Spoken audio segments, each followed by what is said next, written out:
Então, relevo brasileiro. As formas predominantes do relevo brasileiro são os planaltos, as planícies e as depressões. Aí são planaltos, são superfícies irregulares nas quais a erosão é maior que a deposição. Podem apresentar chapadas e serra.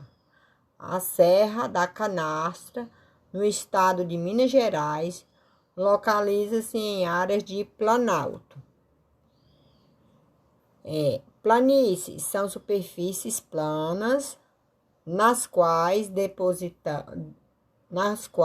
a deposição de matérias é maior que a erosão. Em geral, localiza-se ao longo do rio ou no litoral. As planícies amazônicas, por exemplo, estendem-se principalmente ao longo do rio Amazônia. Depressão são áreas mais baixas que em relação a áreas vizinhas ou em relação ao nível do mar. No Brasil, ocorre em áreas mais baixas em relação às serras e os planaltos ao redor. A depressão do Rio São Francisco é um exemplo desta forma de relevo. Então, aqui nós temos a planície, o planalto e a depressão, que vocês podem estar percebendo nessa imagem. Está no seu livro de Geografia, página 45. Então, aí na sua página 46, nós temos na foto 1, um planalto. Na foto 2, nós temos uma planície. E na foto 3, a gente tem uma depressão. Para vocês entenderem o que significa cada uma coisinha dessa. Cada paisagem dessa.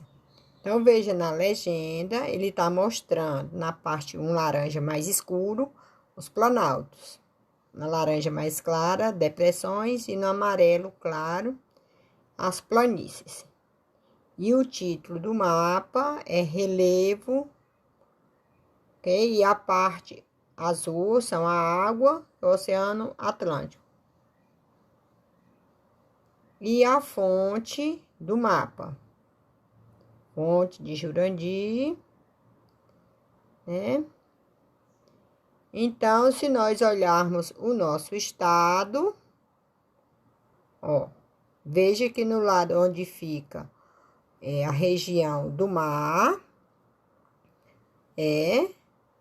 planícies. E depois nós temos as depressões.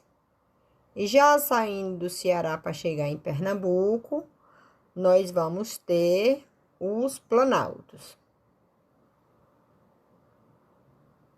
E se a gente for ver aqui no estado de Goiás, Minas Gerais, e aqui no Paraná, Santa Catarina, Rio Grande do Sul, nessa parte laranja, são os planaltos, né? São os lugares onde tem, que a gente aí no nosso interior chama de serras. Então, erosão é a erosão do solo ocorre principalmente pela ação do vento e da água. Então, essa aqui é a causa. Pelo desmatamento. Essa é a causa da erosão, a ação do vento e da água e pelo desmatamento. E as consequências da ação do vento e da água e o desmatamento, quais são as consequências? Formação de buracos, fendas e perda de sua fertilidade. Como a gente pode estar vendo, é na imagem a seguir.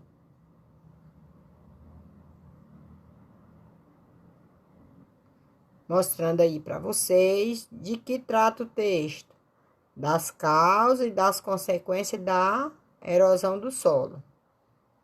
Então, vejamos as causas do desmatamento, a ação do vento e da água e as consequências que eu coloquei lá, que são os buracos, desmoronamento e o que é apresentado primeiro no texto, as causas ou as consequências? As causas, né? Primeiramente, eu tenho a causa, depois é que vem a consequência.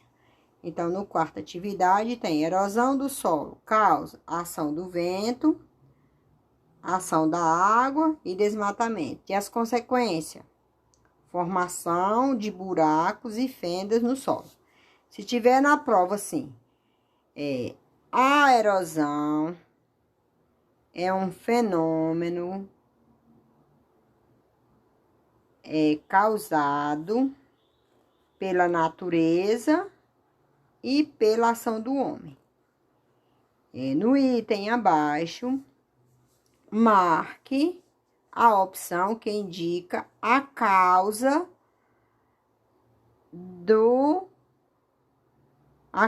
da erosão. Aí, se tiver formação de buracos e fendas no solo e perda da fertilidade é uma causa? Não, é falso. O que é causa? Ação do vento, ação da água e desmatamento. Então, cuidado que é uma questão de avaliação e vocês vão identificar o que é causa e consequências. O que é que causa a erosão e qual é a consequência da erosão. Vou parar nesse texto aqui e vou te colocar mais outro. Lembrando que nós estamos estudando para avaliação.